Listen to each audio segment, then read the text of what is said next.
ماہرین نفسیات کا کہنا ہے کہ اگر آپ کسی ہوٹل، ریسٹورانٹ یا عوامی تقریبات میں چائے پیتے ہوئے عام طور پر گھر پر چائے پینے کی نسبت زیادہ چینی اور دودھ استعمال کرتے ہیں تو آپ کے بدعنوان اور کرپٹ ہونے کے زیادہ امکانات ہیں۔ اگر آپ کہیں پبلک واش روم میں گھر کی نسبت زیادہ ٹیشو پیپر استعمال کرتے ہیں تو آپ کے اندر یقیناً ایک چور چھپا بیٹھا ہے، اور اگر آپ کو کوئی موقع مل گیا تو آپ ضرور چوری کریں گے۔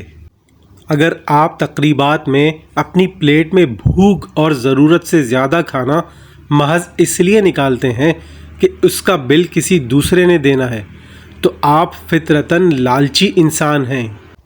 اگر راہ چلتے وقت سڑک پر ملنے والی چیزوں کو آپ اپنی ملکیت سمجھ کر رکھ لیتے ہیں تو آپ میں چوری چکاری کی خصوصیات بھی موجود ہیں۔ اگر عام طور پر آپ قطار کو توڑ کر آگے جانے کی کوشش کرتے ہیں تو اس بات کا قوی امکان ہے کہ اگر آپ کو کوئی طاقتور عہدہ دیا جائے تو آپ اپنی حیثیت کا ناجائز فائدہ ضرور اٹھائیں گے۔ اگر عام طور پر ٹریفک جام میں آپ قطار توڑ کر دوسری گاڑیوں کی قطار میں گھسنے کی کوشش کرتے ہیں تو جب آپ کے پاس کبھی کوئی امانت رکھوائی جائے تو اس بات کا پورا امکان ہے کہ آپ اس میں غبن کے مرتکب ہوں گے، کیونکہ آپ کو قوانین و ضوابط پر عمل کرنے سے نفرت ہے۔ اگر ٹریفک ہدایات اور قوانین کو توڑ کر آپ فخر محسوس کرتے ہیں تو آپ اپنی ذاتی تسکین کے لیے کسی کی زندگی کو بھی خطرے میں ڈال سکتے ہیں۔ اگر آپ اپنے گھر کے گندے پانی کا بہتر انتظام کرنے کے بجائے اس کا رخ دوسرے کے گھر کی طرف کر دیتے ہیں تو آپ کو معاشرتی آداب سے کوئی دلچسپی نہیں۔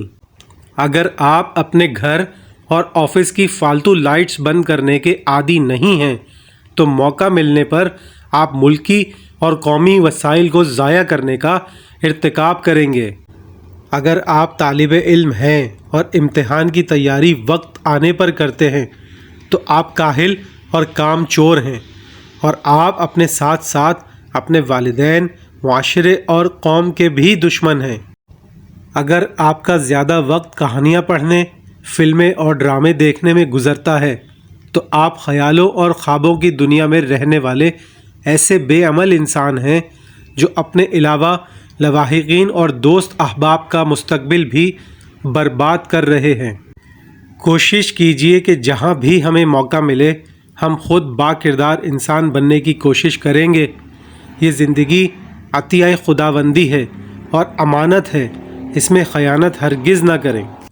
یاد رکھیں، کرپشن، بدعنوانی اور اسی طرح کی بے شمار برائیوں کے خاتمے کی شروعات خود سے کرنی ہے۔